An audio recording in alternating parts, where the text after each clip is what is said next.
Price the lord, hallelujah.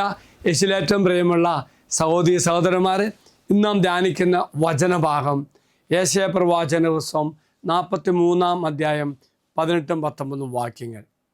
കഴിഞ്ഞ കാര്യങ്ങൾ നിങ്ങൾ ഓർക്കുകയോ പരിഗണിക്കുകയോ വേണ്ട. ഇതാ ഞാൻ പുതിയ ഒരു കാര്യം ചെയ്യുന്നു, അത് മുളയെടുക്കുന്നത് നിങ്ങൾ അറിയുന്നില്ലേ? ഞാൻ വിജനപ്രദേശത്ത് ഒരു പാതയും മരുഭൂമിയിൽ നദികളും ഉണ്ടാക്കുന്നു. മനോഹര വചനം ഓർത്ത് നോക്കിയേ. ദൈവം പറയുക, കഴിഞ്ഞ കാര്യങ്ങൾ നിങ്ങൾ ഓർക്കരുത്, പരിഗണിക്കരുത്. ഇന്നലകൾ എന്തുമായിക്കൊള്ളട്ടെ, അത് ഓർക്കണ്ട, ചിന്തിക്കേണ്ട. ചിന്തിച്ചാൽ ഒരു പക്ഷേ ഒത്തിരി നെഗറ്റീവ് അനുഭവങ്ങൾ, അതിൻ്റെ ഓർമ്മകൾ നമ്മുടെ മനസ്സിലേക്ക് കടന്നു വരും. അത് ഓർക്കാതെ കർത്താവിൻ്റെ മറ്റൊരു വചനം ഓർത്ത് 19 വാക്യം, ഇതാ ഞാൻ ഒരു പുതിയ കാര്യം ചെയ്യുന്നു. എന്താ കാര്യം? അത് മുളയെടുക്കുമെന്ന് നിങ്ങൾ അറിയുന്നില്ലേ? അതെന്താണ്? ഞാൻ വിജനദേശത്ത് ഒരു പാതയും മരുഭൂമിയിൽ നദികളും ഉണ്ടാക്കും. Price the Lord. വിജനപ്രദേശ പാത, മരുഭൂമിയിൽ നദി.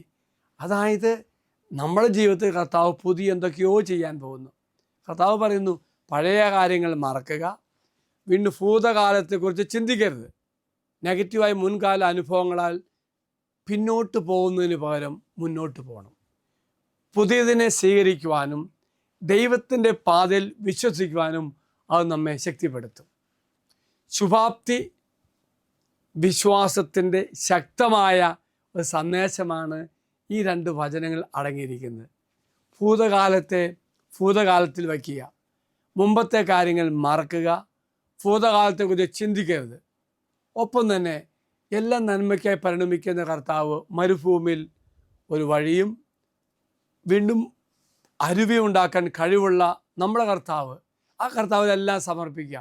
എല്ലാ കാര്യവും നന്മയ്ക്കായി തമ്പുരാൻ പരിണമിക്കും. എന്തെന്നാൽ നമ്മുടെ വിജയം കർത്താവിൻ്റെ കരങ്ങളിലാണ്. പ്രഭാഷകൻ്റെ പുസ്തകം 10 അധ്യായം 5 വാക്യത്തിൽ പറയുന്നു, മനുഷ്യൻ്റെ വിജയം കർത്താവിൻ്റെ കരങ്ങളാണ്. Price the Lord. പ്രിയമുള്ള സഹോദര സഹോദരി, ഭൂതകാലത്തെ കൊടുക്കുക.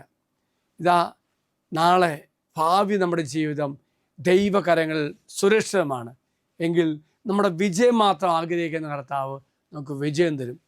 നമുക്ക് പ്രാർത്ഥിക്കാം. കർത്താവായ ദൈവമേ, ഈ വചനം കേൾക്കുന്ന എല്ലാ പ്രിയപ്പെട്ട മക്കളെ സമർപ്പിച്ച് പ്രാർത്ഥിക്കുന്നു. ഇന്നലകളുടെ ദുഃഖങ്ങളെല്ലാം മറക്കുവാനും ഭാവിയെക്കുറിച്ച് ചിന്തിക്കുവാനും ഇന്ന് ജീവിക്കുവാനും ഞങ്ങളെ അനുഗ്രഹിക്കണമേ.